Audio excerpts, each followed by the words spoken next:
Assalamualaikum warahmatullahi wabarakatuh. Perkenalkan, nama saya Yulia Penny Listia Nirmala, kelas 1 Apendas, akan mepresentasikan materi pendidikan anti korupsi di sekolah dasar terkait urgensi pentingnya edukasi sejak dini.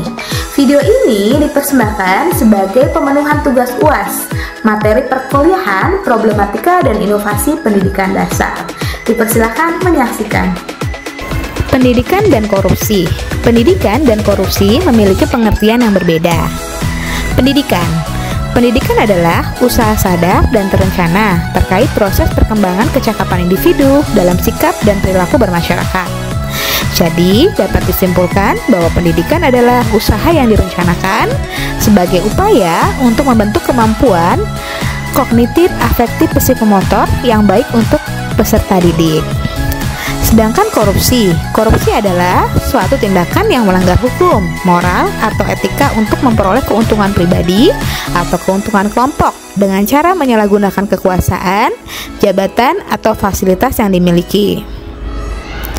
Jadi dapat disimpulkan bahwa korupsi adalah tindakan yang tidak terpuji terkait upaya menyalahgunakan sesuatu yang bukan miliknya atau haknya. Nah teman-teman, terkait pengertian pendidikan dan korupsi, maka kita akan bertanya-tanya, jadi pendidikan anti korupsi itu apa sih? Oke, pendidikan anti korupsi. Pendidikan anti korupsi adalah proses pembelajaran yang bertujuan untuk meningkatkan pengetahuan, sikap dan perilaku masyarakat agar tidak terlibat dalam praktek korupsi dan berperan aktif dalam pemberantasannya. Pendidikan anti korupsi didasarkan pada beberapa konsep. Konsep utamanya yaitu nilai-nilai integritas, kesadaran hukum, dan keterampilan hidup. Jadi, dapat disimpulkan bahwa pendidikan anti korupsi merupakan usaha yang disadari melalui implementasi pembelajaran dengan tujuan meningkatkan pengetahuan, sikap, dan perilaku agar tidak terlibat dalam praktek korupsi maupun hal-hal negatif sejenisnya. Terkait konsep pendidikan anti korupsi, konsep tersebut memiliki 3 aspek. Aspek pertama, nilai-nilai integritas. Aspek kedua, kesadaran hukum. Dan aspek ketiga, keterampilan hidup. Nilai-nilai integritas itu apa sih? Jadi, pada aspek pertama ini, nilai-nilai integritas. Nilai-nilai integritas adalah nilai-nilai moral dan etika yang menjadi dasar bagi seseorang untuk bertindak secara jujur, adil, transparan, bertanggung jawab, dan profesional. Pada aspek kedua, kesadaran hukum. Kesadaran hukum adalah pemahaman dan penghargaan terhadap hukum yang berlaku di suatu negara atau masyarakat.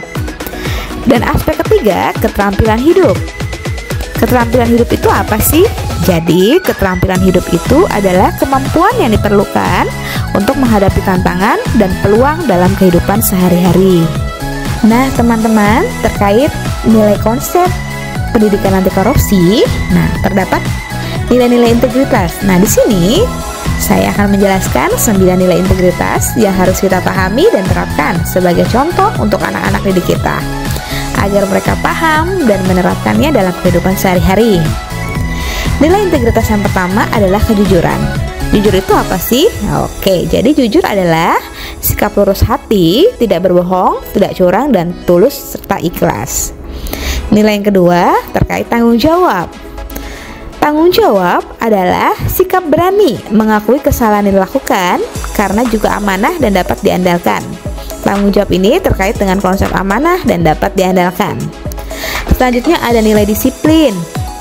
Disiplin itu adalah sikap mental untuk melakukan hal-hal yang seharusnya pada saat yang tepat dan benar-benar menghargai waktu. Lalu ada mandiri. Nah, mandiri itu apa sih?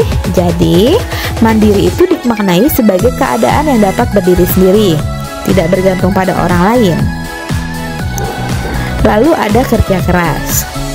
Kerja keras adalah kegiatan yang dikerjakan secara sungguh-sungguh, tanpa mengenal lelah atau berhenti sebelum target kerja tercapai, dan selalu mengutamakan atau memperhatikan kepuasan hasil pada setiap kegiatan yang dilakukan. Selanjutnya, ada nilai sederhana. Sederhana itu apa? Oke, jadi sederhana itu adalah sikap tidak berlebih-lebihan atau dapat dinyatakan sedang dalam arti pertengahan, tidak tinggi, tidak rendah, dan sebagainya. Lalu ada nilai berani. Nah, berani ini adalah sikap tidak takut menghadapi bahaya atau kesulitan. Selanjutnya ada nilai peduli. Peduli itu apa? Oke, jadi peduli itu mengindahkan, memperhatikan, dan tanpa menghiraukan hal-hal yang ada di sekitar kita maupun lingkungan kita. Selanjutnya ada nilai keadilan atau nilai adil. Nilai adil ini adalah nilai ke-9 dari nilai integritas. Adil itu apa? Oke, jadi adil itu artinya memiliki arti sama berat, tidak berat sebelah, tidak memihak, ataupun tidak berpihak kepada siapapun. Nah, ini terkait dengan konsep kebenaran. Nah, teman-teman, terkait pendidikan anti korupsi, maka pendidikan anti korupsi memiliki tujuan. Tujuan yang pertama, pendidikan anti korupsi yaitu membentuk generasi yang memiliki nilai-nilai integritas tinggi dan tidak mudah terlibat dalam praktek korupsi. Tujuan kedua, meningkatkan kesadaran hukum masyarakat agar mereka dapat mematuhi hukum dan menuntut penegakan hukum terhadap pelaku korupsi. Selanjutnya, tujuan ketiga, meningkatkan keterampilan hidup masyarakat agar mereka dapat mengambil keputusan yang tepat, menyelesaikan masalah secara kreatif, dan berperan aktif dalam pemberantasan korupsi. Tujuan keempat, membangun budaya anti korupsi di berbagai sektor dan lapisan masyarakat, baik di lingkungan pemerintahan, swasta, maupun masyarakat sipil. Tujuan kelima, mendorong partisipasi masyarakat dalam proses pembuatan, pengawasan, dan evaluasi kebijakan publik yang berkaitan dengan pencegahan dan pemberantasan korupsi. Teman-teman, terkait pentingnya pendidikan anti korupsi di sekolah dasar, maka kita perlu nih strategi edukasi yang efektif. Strategi yang pertama yaitu mengintegrasikan materi anti korupsi dalam kurikulum pada pendidikan formal. Materi anti korupsi dapat dimasukkan dalam mata pelajaran yang relevan seperti kewarganegaraan, pendidikan moral, pendidikan hukum, pendidikan ekonomi, dan lain-lainnya.